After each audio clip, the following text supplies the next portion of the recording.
ओम नमो भगवते वासुदेवाय। भगवान बृहस्पति देव की पूजा अर्चना के लिए बृहस्पतिवार को व्रत करके बृहस्पतिवार व्रत की कथा का श्रवण करना चाहिए। बृहस्पतिवार का व्रत करने और व्रत कथा सुनने से स्त्री पुरुषों की सभी मनोकामनाएं पूरी होती है। इस व्रत से धन संपत्ति की प्राप्ति होती है, निसंतानों को पुत्र प्राप्ति होती है, परिवार में सुख शांति बनी रहती है, सभी आनंद पूर्वक रहते हैं। इस व्रत में व्रत कथा का श्रवण करने का विशेष महत्व है। अब आइए सुनते हैं बृहस्पतिवार व्रत कथा। प्राचीन समय की बात है। भारत में एक राजा राज्य करता था। वह बड़ा प्रतापी तथा दानी था। वह नित्य प्रति मंदिर में भगवत दर्शन करने जाता था। वह ब्राह्मण और गुरु की सेवा किया करता था। उसके द्वार से कोई भी याचक निराश होकर नहीं लौटता था। वह प्रत्येक गुरुवार को व्रत रखता एवं पूजन करता था। हर दिन गरीबों की सहायता करता था। परंतु यह सब बातें उसकी रानी को अच्छी नहीं लगती थी। वह न तो व्रत करती और न किसी को एक भी पैसा दान में देती थी। वह राजा से भी ऐसा करने को मना किया करती थी। एक समय की बात है। राजा शिकार खेलने वन को चले गए। घर पर रानी और दासी थी। उस समय गुरु बृहस्पति साधु का रूप धारण कर राजा के दरवाजे पर भिक्षा मांगने आए। साधु ने रानी से भिक्षा मांगी तो वह कहने लगी, हे साधु महाराज, मैं इस दान और पुण्य से तंग आ चुकी हूँ। इस कार्य के लिए तो मेरे पति देव ही बहुत हैं। अब आप ऐसी कृपा करें कि सारा धन नष्ट हो जाए तथा मैं आराम से रह सकूं। साधु रूपी बृहस्पति देव ने कहा, हे देवी, तुम बड़ी विचित्र हो। संतान और धन से कोई दुखी नहीं होता है, इसको सभी चाहते हैं। पापी भी पुत्र और धन की इच्छा करता है। अगर तुम्हारे पास धन अधिक है तो भूखे मनुष्यों को भोजन कराओ, प्याऊ लगाओ, ब्राह्मणों को दान दो, धर्मशालाएं बनवाओ, कुआं, तालाब, बावड़ी, बाग, बगीचे आदि का निर्माण कराओ तथा निर्धनों की कुंवारी कन्याओं का विवाह कराओ, साथ ही यज्ञ आदि करो। इस प्रकार के कर्मों से आपके कुल का और आपका नाम परलोक में सार्थक होगा एवं स्वर्ग की प्राप्ति होगी। परंतु रानी साधु की इन बातों से खुश नहीं हुई। उसने कहा, हे साधु महाराज, मुझे ऐसे धन की आवश्यकता नहीं जिसको मैं अन्य लोगों को दान दूं तथा जिसको रखने और संभालने में ही मेरा सारा समय नष्ट हो जाए। साधु ने कहा, हे देवी, यदि तुम्हारी ऐसी इच्छा है तो जैसा मैं तुम्हें बताता हूँ तुम वैसा ही करना। बृहस्पतिवार के दिन घर को गोबर से लिपना, अपने केसों को पीली मिट्टी से धोना, केसों को धोते समय स्नान करना, राजा से कहना वह हजामत करवाए, भोजन में मांस मदिरा खाना, कपड़ा धोबी के यहाँ धुलने देना। इस प्रकार 7 बृहस्पतिवार करने से तुम्हारा धन नष्ट हो जाएगा। यह कहकर साधु महाराज रूपी बृहस्पति देव अंतर ध्यान हो गए। रानी ने साधु के कहने के अनुसार 7 बृहस्पतिवार तक वैसा ही करने का विचार किया। साधु के बताए अनुसार कार्य करते हुए केवल 3 बृहस्पतिवार ही बीते थे कि उसकी समस्त धन संपत्ति नष्ट हो गई। भोजन के लिए दोनों समय परिवार तरसने लगा तथा सांसारिक भोगों से दुखी रहने लगा। तब वह राजा रानी से कहने लगा कि हे रानी, तुम यहाँ पर रहो, मैं दूसरे देश को जाता हूँ, क्योंकि यहाँ पर मुझे सभी मनुष्य जानते हैं, इसलिए मैं यहाँ कोई कार्य नहीं कर सकता। मैं अब परदेश जा रहा हूँ, वहां कोई काम धंधा करूंगा, शायद हमारे भाग्य बदल जाए। ऐसा कहकर राजा परदेश चला गया। वह वहां जंगल से लकड़ी काट कर लाता और शहर में बेचता। इस तरह जीवन व्यतीत करने लगा। इधर राजा के बिना रानी और दासियां दुखी रहने लगी। किसी दिन भोजन मिलता और किसी दिन जल पीकर ही रह जाती। एक समय रानी और दासियों को 7 दिन बिना भोजन के व्यतीत करना पड़ा। तो रानी ने अपने दासी से कहा, हे दासी, यहाँ पास के ही नगर में मेरी बहन रहती है, वह बड़ी धनवान है, तू उसके पास जा और वहां से 5 सेर बेझर मांग कर ले आ, जिससे कुछ समय के लिए गुजर हो जाए। दासी रानी की बहन के पास गई। रानी की बहन उस समय पूजा कर रही थी। बृहस्पतिवार का दिन था। दासी ने रानी की बहन से कहा, हे रानी, मुझे आपकी बहन ने भेजा है, मुझे 5 सेर बेझर दे दो। दासी ने यह बात अनेक बार कही, परंतु रानी की बहन ने कोई उत्तर नहीं दिया, क्योंकि वह उस समय बृहस्पतिवार की कथा सुन रही थी। जब दासी को रानी की बहन से कोई उत्तर नहीं मिला तो वह बहुत दुखी हुई। उसे क्रोध भी आया। वह लौटकर रानी से बोली, हे रानी, आपकी बहन बहुत ही धनी स्त्री है, वह छोटे लोगों से बात भी नहीं करती। मैंने उससे कहा तो उसने कोई उत्तर नहीं दिया। मैं वापस चली आई। रानी बोली, हे दासी, इसमें उसका कोई दोष नहीं है। जब बुरे दिन आते हैं तब कोई सहारा नहीं देता। अच्छे बुरे का पता विपत्ति में ही लगता है। जो ईश्वर की इच्छा होगी वही होगा। यह सब हमारे भाग्य का दोष है।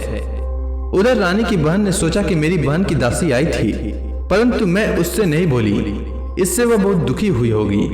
अतः कथा सुन और भगवान विष्णु का पूजन समाप्त कर वह अपनी बहन के घर आई और कहने लगी, हे बहन, मैं बृहस्पतिवार का व्रत कर रही थी।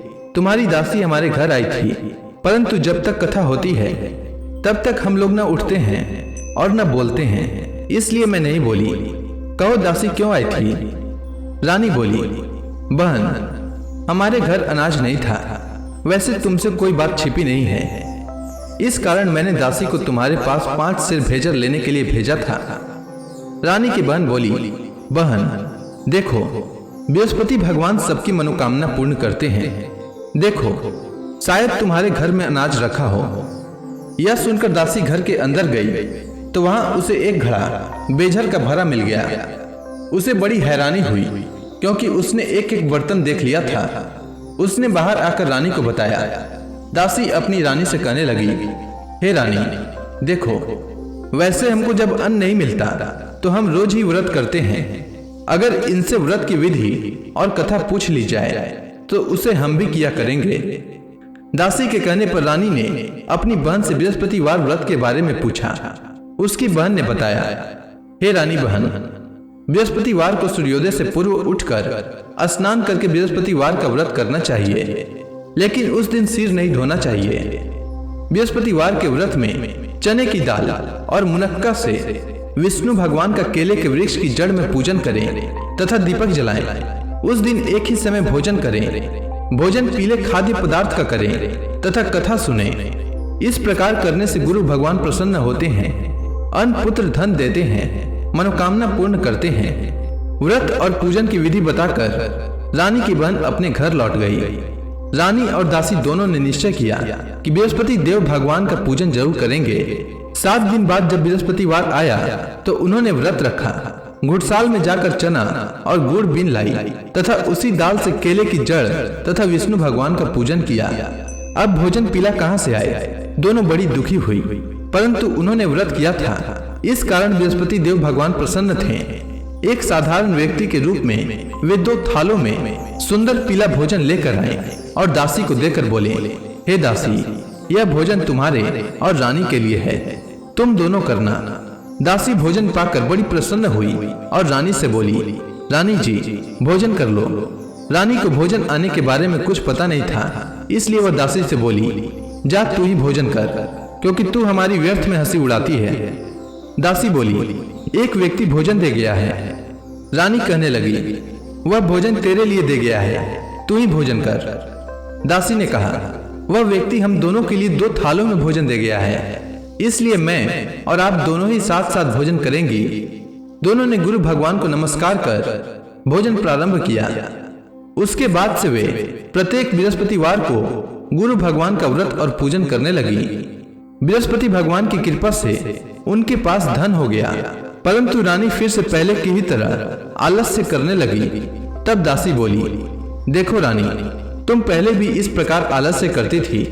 तुम्हें धन के रखने में कष्ट होता था, इस कारण सभी धन नष्ट हो गया। अब गुरु भगवान की कृपा से धन मिला है तो फिर तुम्हें आलस्य होता है। बड़ी मुसीबतों के बाद हमने यह धन पाया है, इसलिए हमें दान पुण्य करना चाहिए। तुम भूखे मनुष्यों को भोजन कराओ, प्याऊ लगवाओ, ब्राह्मणों को दान दो, कुआं तालाब बावड़ी आदि का निर्माण कराओ, मंदिर पाठशाला बनवाकर दान दो, कुंवारी कन्याओं का विवाह करवाओ। धन को शुभ कार्यों में खर्च करो, जिससे तुम्हारे कुल का यश बढ़े तथा स्वर्ग प्राप्त हो और पितृ प्रसन्न हो। दासी की बात मानकर रानी ने इसी प्रकार के कर्म करने प्रारंभ किए, जिससे उनका काफी यश फैलने लगा। एक दिन रानी और दासी आपस में विचार करने लगी कि न जाने राजा किस दशा में होंगे, उनकी कोई खोज खबर नहीं है। गुरु भगवान से उन्होंने प्रार्थना की और भगवान ने रात्रि में राजा को स्वप्न में कहा, हे राजा, उठ, तेरी रानी तुझको याद करती है, अब अपने देश को लौट जा। राजा प्रातः काल उठकर जंगल से लकड़ियां काट कर लाने के लिए जंगल की ओर चल पड़ा।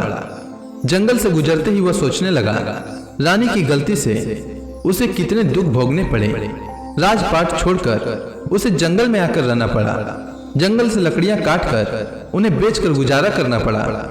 उसी समय उस जंगल में बृहस्पति देव एक साधु का रूप धारण कर आए और राजा के पास आकर बोले, हे लकड़हारे, तुम इस सुनसान जंगल में किस चिंता में बैठे हो, मुझे बतलाओ। यह सुनकर राजा के नेत्रों में जल भर आया और साधु की वंदना कर बोले, हे प्रभु, आप सब कुछ जानने वाले हैं। इतना कहकर राजा ने साधु को अपनी संपूर्ण कहानी सुना दी। महात्मा दयालु होते हैं। वे राजा से बोले, हे राजा, तुम्हारी पत्नी ने बृहस्पति देव के प्रति अपराध किया था, जिसके कारण तुम्हारी यह दशा हुई है। अब तुम किसी प्रकार की चिंता मत करो, भगवान तुम्हें पहले से अधिक धन देंगे। देखो, तुम्हारी पत्नी ने बृहस्पतिवार का व्रत प्रारंभ कर दिया है। अब तुम भी बृहस्पतिवार का व्रत करके चने की दाल व गुड़ जल के लोटे में डालकर केले का पूजन करो, फिर कथा सुनो। भगवान तुम्हारी सब मनोकामनाओं को पूर्ण करेंगे। साधु को प्रसन्न देखकर राजा बोला, हे प्रभु, मुझे लकड़ी बेचकर इतना पैसा भी नहीं बचता जिससे भोजन करने के उपरांत कुछ बचा सकूं। मैंने रात्रि में अपनी रानी को व्याकुल देखा है। मेरे पास कोई साधन नहीं जिससे समाचार जान सकूं। फिर मैं बृहस्पति देव की क्या कहानी सुनूं? मुझको तो कुछ भी मालूम नहीं है। साधु ने कहा, हे राजा, तुम किसी बात की चिंता मत करो। बृहस्पतिवार के दिन तुम रोजाना की तरह लकड़ियां लेकर शहर में जाओ। तुम्हें रोज से दुगना धन प्राप्त होगा, जिससे तुम भली भांति भोजन कर लोगे तथा बृहस्पति देव की पूजा का सामान भी आ जाएगा। बृहस्पति देव की कथा इस प्रकार है, सुनो। प्राचीन काल में एक बहुत ही निर्धन ब्राह्मण था। उसकी कोई संतान नहीं थी। वह नित्य पूजा पाठ करता, परंतु उसकी स्त्री बहुत मलिनता के साथ रहती थी। वह स्नान न करती और न किसी देवता का पूजन करती। प्रातःकाल उठते ही सर्वप्रथम भोजन करती, बाद में कोई अन्य कार्य करती। ब्राह्मण देवता बहुत दुखी रहते थे। पत्नी को बहुत समझाते, किंतु उसका कोई परिणाम न निकलता। भगवान की कृपा से ब्राह्मण की स्त्री को कन्या उत्पन्न हुई। वह कन्या अपने पिता के घर में बड़ी होने लगी। वह बालिका प्रातः स्नान करके भगवान विष्णु का जप करती। वह बचपन से ही बृहस्पतिवार का व्रत भी करने लगी। पूजा पाठ समाप्त कर विद्यालय जाती तो अपनी मुट्ठी में जौ भर कर ले जाती और पाठशाला जाने के मार्ग में डालती जाती। वही जौ स्वर्ण के हो जाते तो लौटते समय उनको बीनकर घर ले आती। एक दिन वह बालिका सूप में उन सोने के जौ को फटक कर साफ कर रही थी। तभी उसकी माँ ने देख लिया और कहा, हे बेटी, सोने के जौ को फटकने के लिए सोने का सूप होना चाहिए। दूसरे दिन गुरुवार था। इस कन्या ने व्रत रखा और बृहस्पति देव से प्रार्थना करके कहा, हे प्रभु, यदि मैंने सच्चे मन से आपकी पूजा की हो तो मुझे सोने का सूप दे दो। बृहस्पति देव ने उसकी प्रार्थना स्वीकार कर ली। रोजाना की तरह वह बालिका जौ फैलाती हुई स्कूल चली गई। स्कूल से लौटकर जब वह जौ बीन रही थी तो बृहस्पति देव की कृपा से उसे सोने का सूप मिला। उसे वह घर ले आई और उससे जौ साफ करने लगी, परंतु उसकी माँ का वही ढंग रहा। एक दिन की बात है, वह कन्या सोने के सूप में जौ साफ कर रही थी। उस समय उस नगर का राजकुमार वहां से होकर निकला। इस कन्या के रूप और सोने के सूप में जौ को साफ करते देखकर वह उस कन्या पर मोहित हो गया। राजमहल आकर वह भोजन तथा जल त्याग कर उदास होकर लेट गया। राजा को जब राजकुमार द्वारा अन्न जल त्यागने का समाचार ज्ञात हुआ तो अपने मंत्रियों के साथ वह अपने पुत्र के पास गए और बोले, हे बेटा, तुम्हें किस बात का कष्ट है? किसी ने अपमान किया है अथवा कोई और कारण है? मुझे बताओ, मैं वही करूँगा जिससे तुम्हें प्रसन्नता हो। राजकुमार ने अपने पिता की बातें सुनी तो वह बोला, मुझे आपकी कृपा से किसी बात का दुख नहीं है। किसी ने मेरा अपमान नहीं किया है, परंतु मैं उस लड़की के साथ विवाह करना चाहता हूँ जो सोने के सूप में जौ साफ कर रही थी। यह सुनकर राजा आश्चर्य में पड़ गया और बोला, हे बेटा, इस तरह की कन्या का पता तुम्हें लगाओ। मैं उसके साथ तुम्हारा विवाह अवश्य ही करवा दूंगा। राजकुमार ने राजा को उस लड़की के घर का पता बतलाया। मंत्री उस लड़की के घर गया और राजा का आदेश ब्राह्मण को सुनाया। कुछ ही दिन बाद ब्राह्मण की कन्या का विवाह राजकुमार के साथ संपन्न हो गया। कन्या के घर से जाते ही उस ब्राह्मण देवता के घर में पहले की भांति गरीबी का निवास हो गया। अब भोजन के लिए भी अन्न बड़ी मुश्किल से मिलता था। एक दिन दुखी होकर ब्राह्मण अपनी पुत्री से मिलने गया। बेटी ने पिता की दुख की अवस्था को देखा और अपनी माँ का समाचार पूछा। ब्राह्मण ने सभी हाल कहा। कन्या ने बहुत सा धन देकर अपने पिता को विदा कर दिया। इस तरह ब्राह्मण का कुछ समय सुखपूर्वक व्यतीत हुआ, लेकिन कुछ दिन बाद फिर वही हाल हो गया। ब्राह्मण फिर अपनी कन्या के यहाँ गया और सभी हाल कहा तो पुत्री बोली, हे पिताजी, आप माता जी को यहाँ लिवा लाओ, मैं उन्हें वह विधि बता दूंगी जिससे गरीबी दूर हो जाए। ब्राह्मण देवता अपनी स्त्री को साथ लेकर अपनी पुत्री के पास राजमहल पहुँचे तो पुत्री अपनी माँ को समझाने लगी, हे माँ, तुम प्रातःकाल उठकर प्रथम स्नान आदि करके विष्णु भगवान का पूजन करो तो सब दरिद्रता दूर हो जाएगी। परंतु उसकी माँ ने उसकी एक बात नहीं मानी। वह प्रातःकाल उठकर अपनी पुत्री का बचा जूठन खा लेती थी। एक दिन उसकी पुत्री को बहुत गुस्सा आया। उसने एक रात एक कोठरी से सारा सामान निकाल दिया और अपनी माँ को उसमें बंद कर दिया। प्रातः उसमें से उसे निकाला तो स्नान आदि करा के पूजा पाठ करवाया तो उसकी माँ की बुद्धि ठीक हो गई। इसके बाद वह नियम से पूजा पाठ करती और प्रत्येक बृहस्पतिवार को व्रत रखने लगी। इस व्रत के प्रभाव से उसकी माँ भी बहुत धनवान हो गई और बृहस्पति देवता के प्रभाव से स्वर्ग को गई। वह ब्राह्मण भी सुखपूर्वक इस लोक का सुख भोग कर स्वर्ग को प्राप्त हुआ। इस तरह कहानी कहकर साधु देवता वहां से लोप हो गए। धीरे धीरे समय व्यतीत होने पर फिर बृहस्पतिवार का दिन आया। राजा जंगल से लकड़ी काटकर किसी शहर में बेचने गया। उसे उस दिन और दिनों से अधिक धन मिला। राजा ने चना गुड़ आदि लाकर बृहस्पतिवार का व्रत किया। उस दिन से उसके सभी क्लेश दूर हो गए। परंतु जब अगला गुरुवार का दिन आया तो वह बृहस्पतिवार का व्रत करना भूल गया। इस कारण बृहस्पति भगवान नाराज हो गए। उस दिन उस नगर के राजा ने विशाल यज्ञ का आयोजन किया तथा अपने समस्त राज्य में घोषणा करवा दी कि कोई भी मनुष्य अपने घर में भोजन न बनाए तथा आग भी न जलाए। समस्त लोग मेरे यहाँ भोजन करने आवे। इस आज्ञा को जो न मानेगा उसको फांसी की सजा दी जाएगी। राजा की आज्ञानुसार राज्य के सभी वासी राजा के भोज में सम्मिलित हुए, लेकिन लकड़हारा कुछ देर से पहुंचा, इसलिए राजा उसको अपने साथ महल में ले गए। जब राजा लकड़हारे को भोजन करा रहे थे तो रानी की दृष्टि उस खुटी पर पड़ी जिस पर उसका हार लटका हुआ था। उसे हार खुटी पर लटका दिखाई नहीं दिया। रानी को निश्चय हो गया कि मेरा हार इसी लकड़हारे ने चुरा लिया है। उसी समय सैनिक बुलवाकर उसको जेल में डलवा दिया। जब लकड़हारा जेल खाने में गया तो बहुत दुखी होकर विचार करने लगा कि न जाने कौन से पूर्व जन्म के कर्म से मुझे यह दुख प्राप्त हुआ है, और उसी साधु को याद करने लगा जो जंगल में मिला था। तत्काल बृहस्पति देव साधु के रूप में प्रकट हो गए और उसकी दशा को देखकर कहने लगे, अरे मूर्ख, तूने बृहस्पति देवता की कथा नहीं कही, इसी कारण तुझे दुख प्राप्त हुआ है। अब चिंता मत कर। बृहस्पतिवार के दिन जेल खाने के दरवाजे पर 4 पैसे पड़े मिलेंगे। उनसे तू बृहस्पति देव की पूजा करना तो तेरे सभी कष्ट दूर हो जाएंगे। अगले बृहस्पतिवार उसे जेल के द्वार पर 4 पैसे मिले। राजा ने पूजा का सामान मंगवाकर कथा कही और प्रसाद बांटा।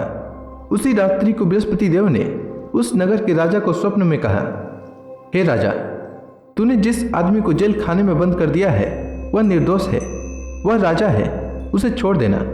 रानी का हार उसी खुटी पर लटका हुआ है। अगर तू ऐसा नहीं करेगा तो मैं तेरे राज्य को नष्ट कर दूंगा। राजा प्रातःकाल उठा और खुटी पर हार टंगा देखकर लकड़हारे को बुलाकर क्षमा मांगी तथा राजा के योग्य सुंदर वस्त्र आभूषण भेंट कर उसे विदा किया। गुरुदेव की आज्ञानुसार राजा अपने नगर को चल दिया। राजा जब नगर के निकट पहुंचा तो उसे बड़ा ही आश्चर्य हुआ।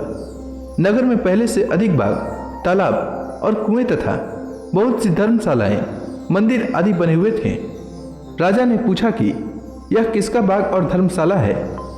तब नगर के सब लोग कहने लगे कि यह सब रानी और दासी द्वारा बनाए गए हैं। राजा को आश्चर्य हुआ और गुस्सा भी आया।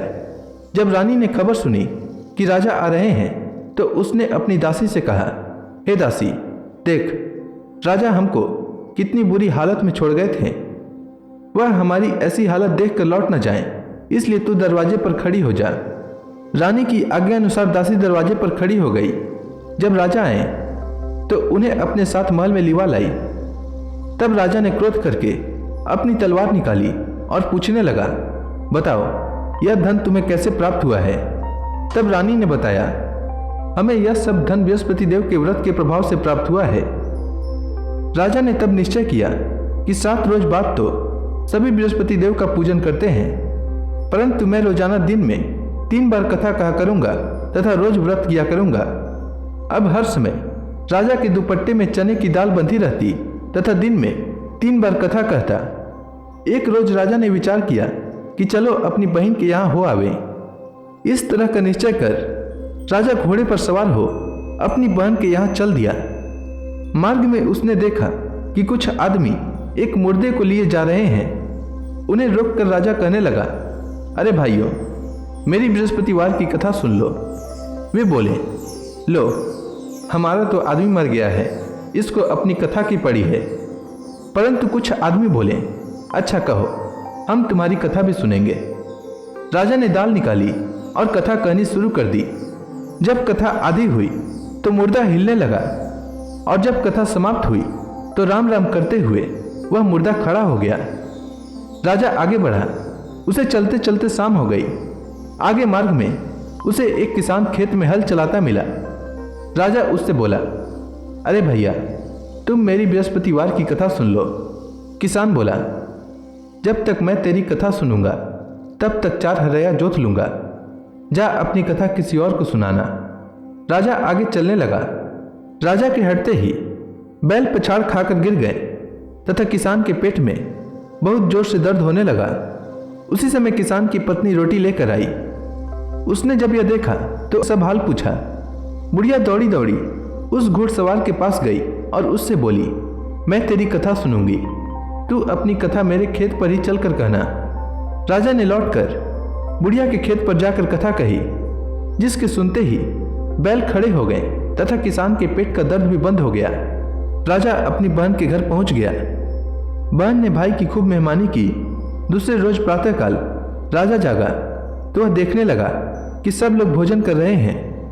राजा ने जब अपनी बहन से पूछा कि ऐसा कोई मनुष्य है जिसने भोजन नहीं किया हो, जो मेरी बृहस्पतिवार की कथा सुन ले, तो बहन बोली, हे भैया, यह देश ऐसा ही है। पहले यहाँ के लोग भोजन करते हैं, बाद में अन्य काम करते हैं। अगर पड़ोस में कोई हो तो दिखाती हूँ। ऐसा कहकर बहन देखने चली, परंतु उसे कोई भी ऐसा व्यक्ति नहीं मिला जिसने भोजन न किया हो। वह एक कुम्हार के घर गई जिसका लड़का बीमार था। उसे मालूम हुआ कि उसके यहाँ 3 दिन से किसी ने भोजन नहीं किया है। रानी ने अपनी भाई की कथा सुनने के लिए कुम्हार से कहा। वह तैयार हो गया। राजा ने जाकर बृहस्पतिवार की कथा कही, जिसको सुनकर उसका लड़का ठीक हो गया। अब तो राजा की प्रशंसा होने लगी। एक दिन राजा ने अपनी बहन से कहा, हे बहन, मैं अपने घर जाऊंगा, तुम भी तैयार हो जाओ। राजा की बहन ने अपनी सास से अपने भाई के साथ जाने की आज्ञा मांगी। सास बोली, चली जा, परंतु अपने लड़कों को मत ले जाना, क्योंकि तेरे भाई को कोई संतान नहीं होती है। बहन ने अपने भाई से कहा, हे भैया, मैं तो चलूंगी, परंतु कोई बालक नहीं जाएगा। राजा ने कहा, जब कोई बालक नहीं चलेगा तब तुम जाकर ही क्या करोगी? दुखी मन से राजा अपने नगर को लौट आया। राजा ने अपनी रानी से कहा, हम निसंतान हैं, इसलिए कोई हमारे घर आना पसंद नहीं करता। इतना कह वह बिना भोजन आदि किए शैया पर लेट गया। रानी बोली, हे प्रभु, बृहस्पति देव ने हमें सब कुछ दिया है, वे हमें संतान भी अवश्य देंगे। उसी रात बृहस्पति देव ने राजा को स्वप्न में कहा, हे राजा, उठ, सभी सोच त्याग दे, तेरी रानी गर्भवती है। राजा को यह जानकर बड़ी खुशी हुई। 9वें महीने रानी के गर्भ से एक सुंदर पुत्र पैदा हुआ। जब राजा की बहन ने यह शुभ समाचार सुना तो वह बहुत खुश हुई तथा बधाई लेकर अपने भाई के यहाँ आई। तभी रानी ने कहा, घोड़ा चढ़कर नहीं आई, गधा चढ़ी आई। रानी की बहन बोली, भाई मैं इस प्रकार न कहती तो तुम्हें औलाद कैसे मिलती। बृहस्पति देव ऐसे ही हैं, जिसके मन में जो कामनाएं रहती है सभी को पूर्ण करते हैं। जो सद्भावना पूर्वक बृहस्पतिवार का व्रत करता है एवं यह कथा पढ़ता है अथवा सुनता है और दूसरों को सुनाता है, बृहस्पति देव उसकी सभी मनोकामना पूर्ण करते हैं। बृहस्पति देव उनकी सदैव रक्षा करते हैं। जो संसार में सद्भावना व सच्चे हृदय से बृहस्पति देव का पूजन करते हैं, उनकी सभी मनोकामनाएं उसी प्रकार पूर्ण होती है जैसे रानी और राजा ने बृहस्पति देव की कथा का गुणगान किया। उनकी सभी इच्छाएं बृहस्पति देव ने पूर्ण की। मनुष्य को हृदय से उनका मनन करते हुए जयकारा करना चाहिए। तो प्रेम से बोलिए, बृहस्पति देव की जय, विष्णु भगवान की जय, समस्त देवी देवताओं की जय। अब आप सभी भक्तगण हाथ जोड़कर भगवान श्री हरि का ध्यान करें। आरती होने वाली है। ओम जय जगदीश हरे, स्वामी जय जगदीश हरे। भक्त जनों के संकट, भक्त जनों के संकट क्षण में दूर करे। ओम जय जगदीश हरे। जो ध्यावे फल पावे, दुख बिन से मन का, सुख संपत्ति घर आवे, कष्ट मिटे तन का। ओम जय जगदीश हरे। मात पिता तुम मेरे, शरण गहूँ मैं किसकी, प्रभु शरण गहूँ मैं किसकी। तुम बिन और न दूजा, तुम बिन और न दूजा, आस करूँ मैं किसकी। ओम जय जगदीश हरे।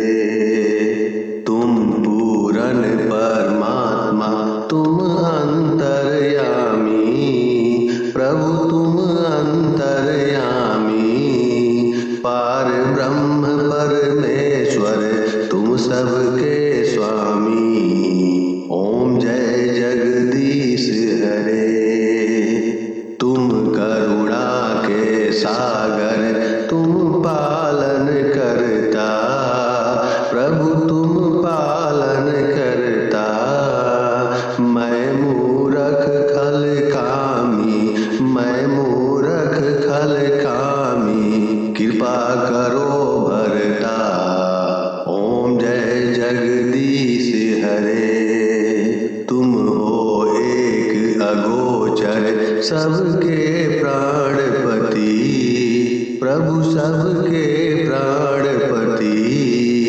किस विधि मिलूं दया मैं, किसी विधि मिलूं दया मैं, तुमको मैं कुमति। ओम जय जगदीश हरे। दीन बंधु दुख हरता, तुम रक्षक मेरे, प्रभु तुम रक्षक मेरे। अपने हाथ उठाओ, अपने हाथ उठाओ, द्वार पड़ा तेरे। ओम जय जगदीश हरे। विषय विकार मिटाओ, पाप हरो देवा, प्रभु पाप हरो देवा।